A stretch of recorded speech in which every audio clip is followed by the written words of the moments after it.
Bonjour à tous. Je m'appelle Peter Pham. Je suis vice-président du Conseil de l'Atlantique à Washington et directeur de son Centre pour l'Afrique. Et j'ai le plaisir d'être aujourd'hui avec mes amis, M. Moïse Katumbi et M. Félix Tshisekedi, pour un nouveau Facebook Live sur le Congo et la situation politique dans ce pays. Merci à vous deux d'être avec nous aujourd'hui.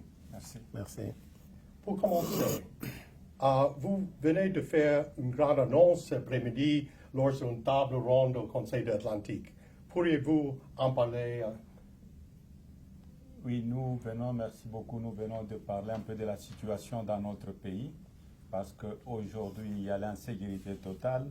On a un président qui ne veut pas partir, qui veut briguer son troisième mandat et qui est en train de tuer le peuple congolais. Chaque jour, c'est ce que nous sommes venus dire ici, essayer de sensibiliser la communauté internationale que nous avons besoin de la paix et nous avons besoin des élections crédibles, et libres, transparentes et inclusives. Bien, merci. Nous sommes effectivement, comme le dit mon frère, venus parler aussi du processus électoral et du risque que le Congo court actuellement de tomber dans la guerre civile avec des élections non organisées ou carrément pas organisées du tout. Le processus électoral tel qu'engagé à ce stade comporte énormément de tares. L'environnement politique est très mauvais. Il y a une multitude de partis politiques. Je suis de l'UDPS. Aujourd'hui, nous avons 4 UDPS, dont 2 ont été fabriqués par le pouvoir, je dis bien fabriqués, qui n'ont aucune base légitime. Les dédoublements continuent, l'insécurité continue, la violation des droits de l'homme continue et des libertés. La situation est grave et nous sommes venus demander le soutien de nos partenaires pour que les choses rentrent dans l'ordre et qu'on aille à des élections réellement démocratiques et finalement à une alternance. À propos, le CENI a annoncé que les élections auront lieu le 23 décembre à un retard de plus de 2 ans. Quelles sont les conditions requises pour garantir que les élections se déroulent de façon crédible dans la transparence? La première des conditions, je pense que c'est déjà le fait de retirer la machine à voter, qui est une machine à tricher. Parce que la loi électorale ne l'a pas prévu. Au contraire même, elle interdit, à son article 237, l'utilisation de la machine à tricher. Et donc, pour nous, la première condition, c'est celle-là. La seconde, c'est le nettoyage du fichier, parce que pour le moment, le fichier comporte en lui-même beaucoup de faux électeurs qui, le moment venu, seront utilisés pour faire basculer les résultats. Ensuite, il y a le grand problème de la sécurisation. Je vous ai dit qu'il y a des amis qui sont en prison, d'autres en exil. Nous pensons que ces élections doivent être inclusives et les candidats doivent être protégés avant, pendant le scrutin et après. Monsieur Katumbi, que doit faire la communauté internationale? Je crois que la communauté internationale doit faire pression sur la CENI. Je crois que la CENI porte cette responsabilité d'organiser des élections. Si elle n'est pas capable, elle n'a qu'à partir, elle n'a qu'à démissionner parce qu'aujourd'hui, nous déplorons beaucoup de morts, comme nous l'avions dit dans notre interview. Il y a eu beaucoup de morts de personnes tuées. L'instabilité dans notre pays, c'est à cause des élections. Mais qui est responsable? Parce que la CENI doit être indépendante. Aujourd'hui, la CENI n'est plus indépendante. La CENI défend les intérêts d'un président illégitime, de M. Joseph Kabila, qui doit partir. Donc la CENI doit comprendre qu'elle peut être poursuivie aussi le jour qu'il y aura un état de droit. Parce que tous ces morts que nous déplorons chaque jour,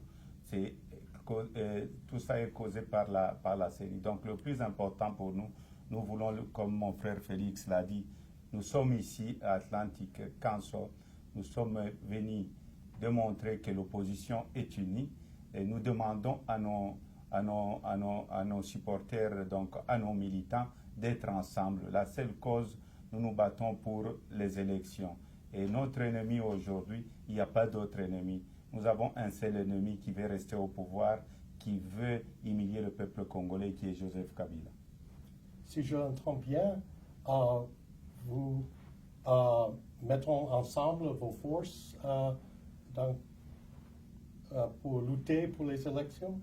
Nous nous mettons ensemble parce que nous ne voulons pas trahir le peuple congolais. Le peuple congolais a tant souffert. Ce n'est pas nous, politiciens, nous, leurs leaders, qui vont trahir le peuple congolais.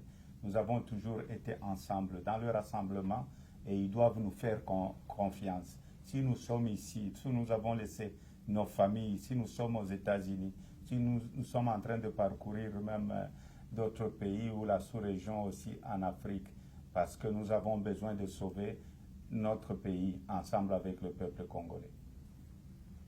Vous voulez ajouter quelque chose, M.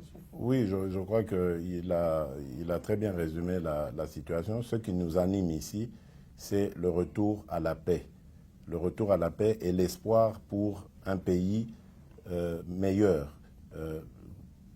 Que le Congo se tourne enfin vers le développement, que les Congolais vivent en sécurité et que nous puissions enfin penser au bien-être du peuple congolais. Parce que jusqu'ici, le quotidien du Congolais, c'est la pauvreté, les difficultés, l'insécurité, et tout ça, c'est inadmissible. Quand on est ou on se veut être un dirigeant responsable, on doit normalement éradiquer ces problèmes dans son pays. Dans le cas que le président Kabila refuse de quitter le pouvoir ou les élections n'y a pas lieu, que feriez-vous? Nous allons continuer nos actions. Vous le savez, nous sommes engagés dans ce combat depuis maintenant plusieurs années, derrière notre défunt leader Étienne Tshisekedi, qui, pour votre information, n'est toujours pas enterré, plus de 16 mois après son décès. Donc nous allons continuer ce combat parce que notre objectif, ce n'est pas de faire la guerre au Congo, mais notre objectif, c'est d'amener une alternance pacifique par des élections crédibles et pour l'instauration d'un État de droit, un État qui va, comme je l'ai dit précédemment, se tourner vers les besoins de son peuple et non pas vers ce à quoi nous assistons aujourd'hui. Donc nous allons continuer le combat parce que c'est ça notre mission de leader politique et nous n'allons pas nous fatiguer. M. Katumbi. Oui, nous allons continuer avec le combat et surtout, nous allons, si Kabila n'organise pas les élections, nous allons avoir une transition sans Kabila parce qu'il a eu la chance à 2 reprises, en 2017, 2018, et Kabila ne veut écouter personne. Donc pour nous, Kabila nous amène vers une transition sans Kabila. Et le plus important pour nous, nous n'allons pas accepter d'autres négociations, nous n'allons pas trahir le peuple congolais. Alors, eh bien, je pense que c'est tout pour aujourd'hui. Merci beaucoup à M. Moïse Katumbi et Félix Tshisekedi d'avoir été sur cette plateforme. Et je rappelle que vous pouvez trouver toutes nos études sur le RDC sur notre site internet www.atlanticcouncil.org. Je vous remercie.